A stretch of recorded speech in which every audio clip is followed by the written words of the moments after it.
Sophie Hardy and the Battle of the Myriad by M.R. Dale, narrated by Leona Hall. Chapter 9. What's the Plan? As soon as she lay down on the bed, Sophie was transported to the corridors at scope. She surveyed the one she'd been put in, but there was no sign of non-Avatar King, who wasn't doing the press conference. Just the long white corridors with random doors and panels on the wall. She logged out and back in again to try and find him in a different one. No use. She kept trying and trying different corridors or rooms in an effort to locate him, but it was the same every time. While she was doing this, she got a message from Clara saying she had got to Zatfor, but the Encantado was undisturbed, and Yasmin saying that neither King nor Miss Sissons were in the main control room. As with a few days ago, though, Sophie thought she felt something in her avatar pocket when she zoned a couple of times, but every time she checked her pocket, she found nothing. After about 10 minutes and the 9th attempt, Sophie saw the unmistakable figure of regular avatar Alton King. Sophie had been right to assume that he had used an ill-looking avatar to create a feeling of pity at the press conference, walking towards her down one of the long white corridors near the main entrance. Not wanting to wait for him to walk to her, or for him to turn and flee in the opposite direction, Sophie decided to zone out again and put herself right in front of him. Although he had a 10-year-old girl appear out of thin air right in front of him, Sophie thought that King was remarkably calm, almost like he had expected Sophie to show up. There was still something off about him. Sophie assumed the press conference hadn't bothered him as much as he'd made out on stage, and that it was all just an act, because he was frightfully relaxed and in control for someone who might just be about to lose his life's work.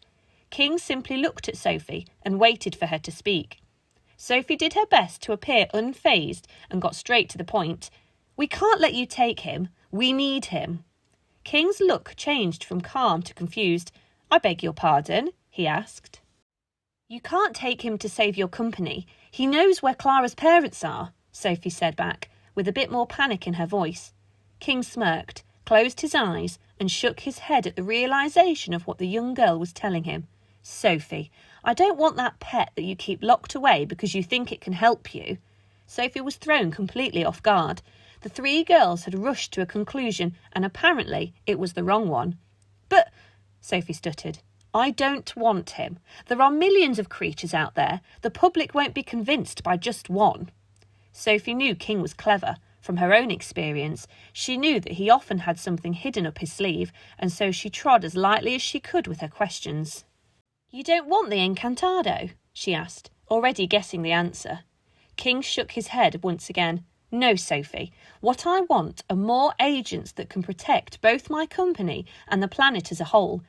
"You want ones you can control?" Sophie asked, mightily confused as it seemed he was completely contradicting what Miss Sissons had said.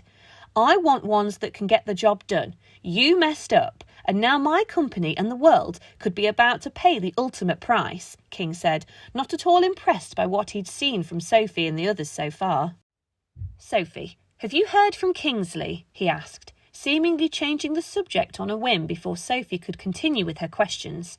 Having a strange feeling that King already knew the answer to that, Sophie shook her head. "I suspected not. Here are his messages that he has sent in the last few days. I had them blocked from you so that I could analyse them myself, because I didn't want you and your friends going into this highly dangerous situation where you could make the whole thing even worse for all involved." Sophie wanted to argue that King had just upped and left 7 weeks ago, seemingly leaving them in charge of scope for themselves, and that he had only come back because he didn't like the way the girls were running it, but before she could say anything, King zoned out in front of her for a split second and zoned back in again, almost as quickly catching Sophie off guard. As soon as he arrived back in the room, red light started to flash in Sophie's eyeline. "Read those with the others in private and see what Kingsley has found. I'll be in the control room awaiting your arrival. I don't want to have to say the same thing 3 times, so hurry them up." He started to walk off away from Sophie. "Bring your sister," he shouted back to her. "I've messaged Jasmine and Clara the same information I've just given you. See you soon." King continued to walk up the corridor, not in the slightest bit concerned about Sophie's thoughts. This was clearly a man on a mission who didn't have time for any distractions, but almost certainly knew more than he was letting on. Because of this, Sophie didn't want to try and preempt him, and so did as she was asked, and didn't open the Kingsley messages, but her intrigue as to why King had kept them secret suddenly spiked. Zoning back into her bedroom, Sophie found Clara still zoned out, but Yasmin sat at the end of her bed waiting impatiently. Also, the bedroom door was being propped open by Lizzie, who had clearly had enough of watching the television. "Have you read them?" Sophie asked Yasmin. "Not yet. I've only just read the first one from King saying to meet you here," she replied. "Read what?" Lizzie asked. "Doesn't matter," Yasmin responded. Sophie looked at her sister and thought back to King's request to bring her along. Lizzie had barely left the house in the 10 days she'd been 11, mostly because Mum was being useless, but also because she had no life experience apart from the conversations she had shared with her previously much older sister, and so therefore didn't really know how to act or behave if she did go outside. With the other 3 girls and hopefully Miss Sissons to keep an eye on her, Sophie reached the conclusion that surely giving Lizzie this lease of life wouldn't be too much of a bad thing, and even if it did turn out to be horrible, they could always simply stop her from coming by removing any device she was using, or, if it got a bit too much for her, they could get her to zone back into the flat. "Yes, it does," Sophie replied, while feeling that twisted stomach-turning emotion again.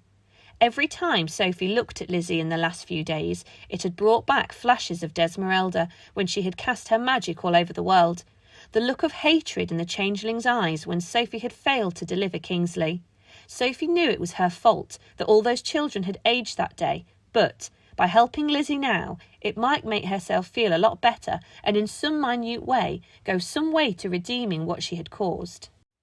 Feeling like a slight weight had been lifted off her shoulders as she had finally come to a decision about her sister, but stomach still turning, Sophie looked through her desk drawer and dug out the implant that had been given to Kingsley as a temporary measure when he had gone all changeling on the playground last week.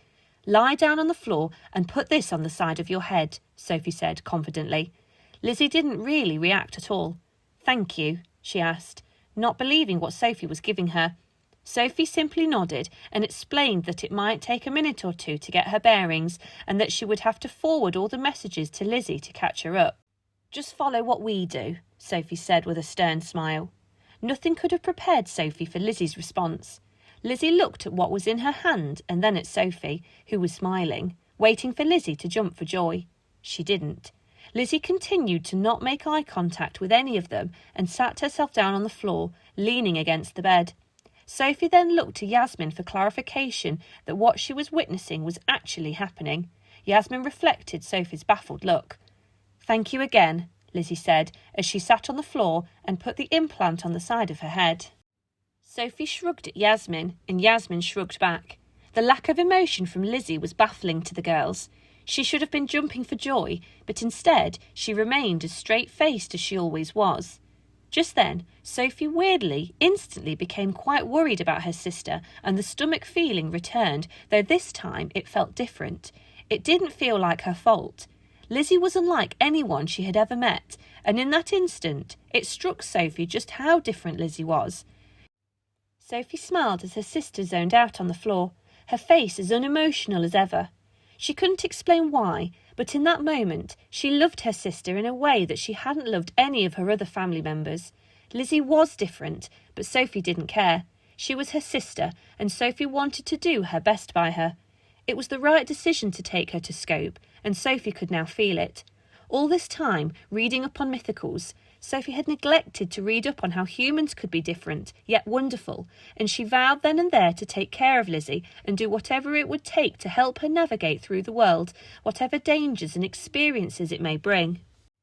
After all, Sophie was probably the closest thing Lizzie had to a mum. It was getting a bit crowded on Sophie and Clara's bedroom floor now, but the now quartet zoned into Scope control room to see what adventure awaited them this time. The quartet, of course, became a trio when Yasmin disappeared due to her being an avatar. The stomach-churning feeling that had been causing Sophie so many problems all but subsided due to the distraction, but Sophie subconsciously knew it would surely not be long before it came back.